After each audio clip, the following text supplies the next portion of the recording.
What is up, everyone? It's Ryan back in Cambodia, coming off a long flight, still a little jet lagged.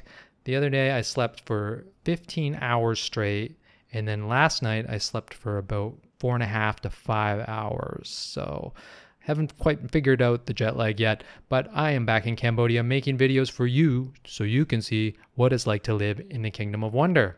And right now, I would say that it was a little worrisome because we had a border dispute going on with Thailand.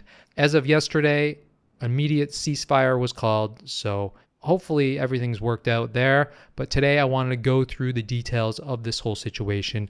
Personally, I didn't know much about it. There's a long history between Thailand, Cambodia, and this border, and I took the time to do some research, figure it all out, and I want to present it to you right now.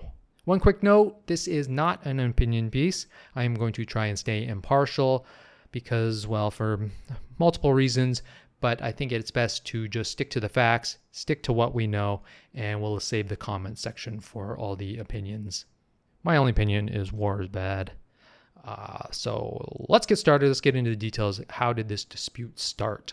So the French had control of Cambodia. Back then it was called French Indochina, and that started back in 1863. Now in 1907, an agreement was made between French Indochina and Siam, which is now Thailand, and in this treaty the border was mapped out. Both sides agreed to it, it was signed, and everyone lived happily ever after.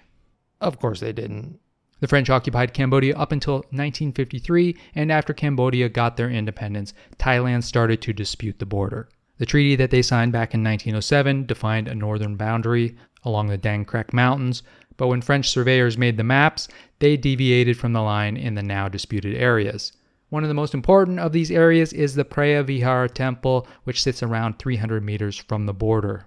It's a temple that was completed somewhere around the 11th and 12th century by the Khmer Empire. In 1962, the dispute was brought to the International Court of Justice, who ruled in a 9-3 vote that the temple belonged to Cambodia. After that, it was pretty quiet up until 2008 when Cambodia submitted Preah Vihear temple to be a UNESCO heritage site. At that time in Thailand, they had just had an election and the country was having anti-government protests. One thing that I think it is important to note is that the military is kind of a big deal when it comes to politics in Thailand. The country is basically controlled by the government, the military, and the monarchy. They've had 13 successful military coups since 1932, plus a bunch of unsuccessful ones. For a government to have complete rule over Thailand, they need to have the military on their side. Meanwhile, in Cambodia, the military and the government are basically one and the same. The current Prime Minister is Hun Manet, who was Deputy Commander-in-Chief of the Royal Cambodian Armed Forces. The former Prime Minister Hun Sen, Hun Manet's dad, he was also a military officer. Critics of the Thai military will tell you that these border disputes tend to line up with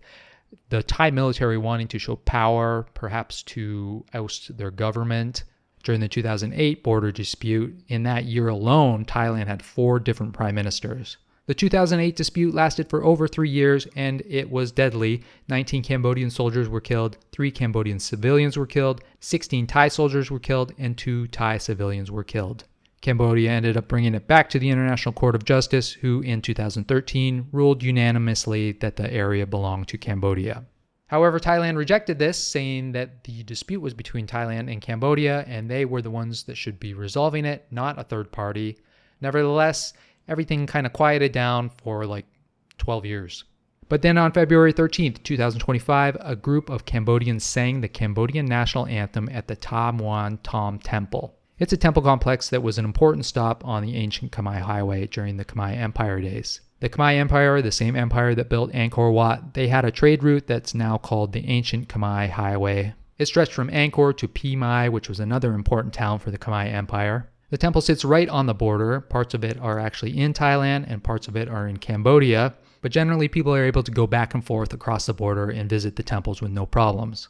When the singing happened though, the Thai army who were there to protect the border, they were aggressive toward the singers and made them stop. The singers were actually accompanied by the Cambodian military, and one of the Cambodian generals, General Niak Bong, shouted at the Thai military, saying something like, "If you want to shoot, shoot." It was all caught on video and it kind of went viral locally. I can't show you the video because it cost $230, so you can try to find it yourself on newsflare.com. But after that, more videos popped up showing the sides arguing. Again, I don't want to make assumptions, I just want to state facts, but I can't help but think we've got a bunch of bored soldiers here looking for some action. And on May 28th, a skirmish occurred that lasted about 10 minutes, and in the end, 2nd Lieutenant Suon Ron, a Cambodian soldier, was dead.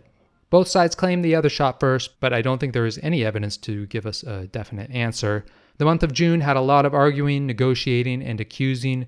Now, no actual military fighting occurred, but neither side was backing down. Cambodia then announced it would stop importing Thai fruit and stop showing Thai television. Thailand started closing its land borders with Cambodia. Cambodia halted its fuel and gas imports from Thailand. Thailand completely shut down the borders, saying that it's for national security concerns. It was a fight against transnational crimes like human trafficking, call center gangs, and hybrid scams.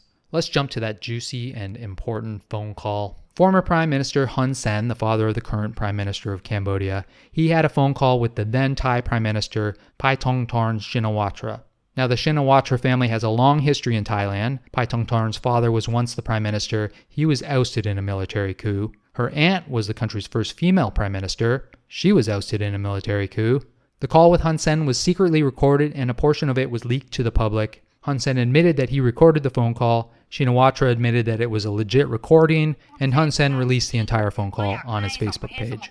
In it, Shinawatra calls Hun Sen uncle, which is a respectful term in Asian culture. We have to remember that Hun Sen and Paetongtarn's father were once friends. They were both prime ministers at the same time. Apparently, there's even some intermarriage between the families. But you can imagine that Hun Sen knew Paetongtarn when she was a young girl. She was the youngest prime minister in Thai history. She was born in 1986. That's a year after Hun Sen became the leader of Cambodia. So calling him uncle seems kind of appropriate, but people accused her of putting personal connections before the country's interests.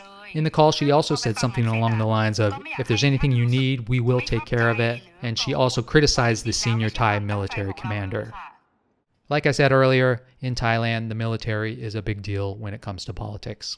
Shinawatra was suspended after she was accused of violating the constitution for breaching ethical standards. Then, unfortunately, things started to get violent. 2 Thai soldiers lost their legs in separate landmine explosions. Thai news reported that the exploded landmines and some additional ones that they found were newer models from Russia and not leftover landmines from the Cambodian Civil War, which is what Cambodia had claimed. Now, this is a big deal because for the past almost 40 years, Cambodia has been working to demine the country. Every year, civilians, many of which are children, die from unexploded ordnances in Cambodia.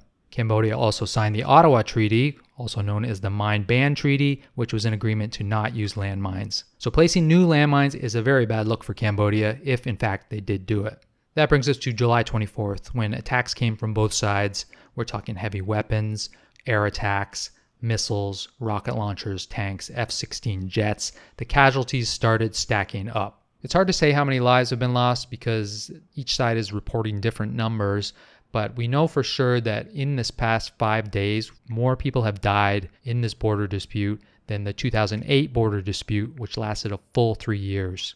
Both sides knew it wasn't good for either nation. So on July 28th, Hun Manet and the acting Prime Minister of Thailand, Phumtham Wechayachaia, went to Malaysia, where the Malaysian Prime Minister, Anwar Ibrahim, agreed to mediate peace talks. An immediate and unconditional ceasefire was agreed to, and thank goodness for that. Huge props to the Malaysian Prime Minister Anwar for making this happen. I'm really glad that they kept it in ASEAN, but I do have to give some credit to Trump and to Xi Jinping, who also kind of urged the two countries to go to peace talks. And let's hope it sticks, because war is bad. I think I told you guys that, right? I think they have a lot of work to do in regards to repairing the relationship, but I am optimistic, and hopefully tonight I'll be able to sleep more than 5 hours. At one point I woke up, I thought I could hear bombs, but that can't possibly be true. Okay, that's it for this video. I'm glad you guys tuned in, watched, and all that. So I'll be back at you with another video, hopefully sooner rather than later. Until next time, take care, comb your hair. I'm out. War's bad. Don't get blinded by the media. I'd rather be myself, take flight, got a speedy on speed dial. And meanwhile, my dream right beside me with a smile. She like Destiny Child.